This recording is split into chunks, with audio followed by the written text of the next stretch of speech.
So, nung tinanong, after nitong 1.5 na to, nitong February po ata ako nagbayad, itinalong ko na po siya ng 2,000. So,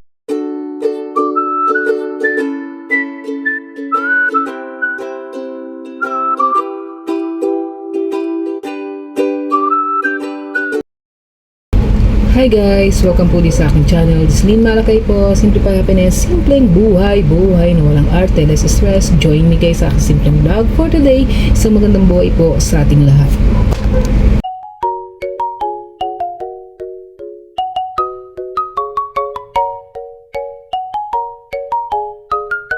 So yan nga guys, ano ba yung ating pagsasaluhan o pagkukwentuhan? So ayan, may nakasalang po akong labahin. So sabi ko, habang nag-aantay ng labahin, makapag-vlog po. So yun nga po, nung nakaraan isa, nag-upload po ako tungkol sa SS. So yung aking SSS po is, hinulugan ko po yun ng 45 years old po ako. So 45 years old po ako, naghulog po ako sa SS. So meron po akong GSIS. So noong pong nagpunta po ako sa SS, nag-aano po ako ng voluntary. Pwede naman daw po, basta mag-present lang ako ng may extra income ako. So, yun nga, since nagtitinda-tinda nga po ako noon, so yun po yung aking inilagay doon sa barangay certificate na nakuha ko po.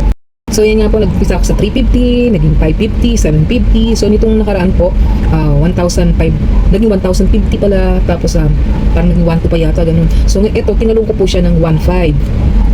So, nung tinalong, after nitong 1,500 na to, nitong February po ata ako nagbayad, itinalong ko na po siya ng 2,000. So, kasi mag-55 years old na po ako. So, naka 106 months na po ako na nakapaghulog sa SS. So, alam nyo guys, ayun lagi ko pong sinishare pag kami kausap ako na, lalo na po yung mga nagtatrabaho, mga self-employed, na sabi ko, asikasuhin nyo, magkaroon kayo ng SSS. Kasi sayang po, kailangan natin yung pagtanda natin. So, syempre, hindi naman tayo, kumbaga yung, hindi man yung maging enough, hindi man maging sapat yun sa ating pagtanda, pero magiging tulong po yun. Kaya nga minsan pag kami kausap ako, hindi ba may SS ka? Bakit hindi mo ituloy mo kasi sayang naman. Kasi kung iipunin mo lang yung pera, pagdating ng panahon, parang bababa lang din yung value ng diba? So yun nga, itinalon ko po yung aking hulog ng 2,000 na po. So this coming is kailangan ko po sa November 3, yan, ng 12K. So 12K na po, every 6 months po kasi ang aking hulog na po. Ginawa ko na lang ganun para hindi na yung kumbaga, nagsisinking tanda po ako sa aking SSS. So yan, hinuhulog ko po siya dito sa aking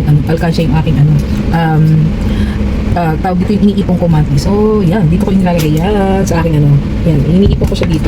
So pag nabuo natin yung 12,000, yan, pag yung nilalagay ko dito, yan, maghuhulog ako. So hindi pa nga po tayo nakakapag-start. November pa naman yun. So ngayon ay April, so May, June, July, August, September, October, November. So may 7 months pa tayo para makapag-ipon ng ating SSS, ng ating panghulog sa SSS. So 12K na po yung kailangan ko. So napakinggan ko po kasi doon sa SS, sa mga vlog na napapanood ko na dapat yung kumbaga yung parang last na 5 years doon nahulog mo, doon ibabase yung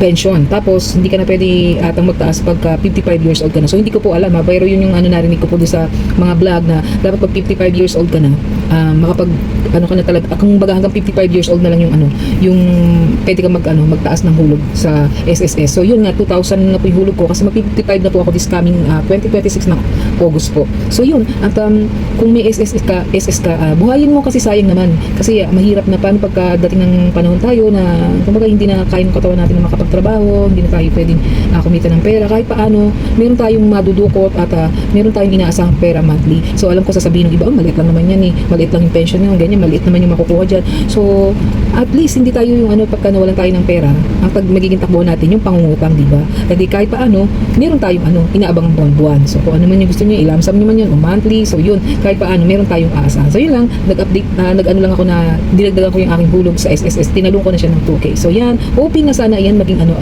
ayan, dumami at dumali pa ang maraming blessings sa atin. So, yun lamang po yung gusto ko i-share. So, isang magandang buhay po sa ating lahat. Kaya kung may SS ka, buhayin mo, asikasuhin mo ng pagdating natin, ng pagtanda natin. Ayan, pagtungtong natin ng ating retirement, meron tayong inaasahan. Isang magandang buhay po sa ating lahat.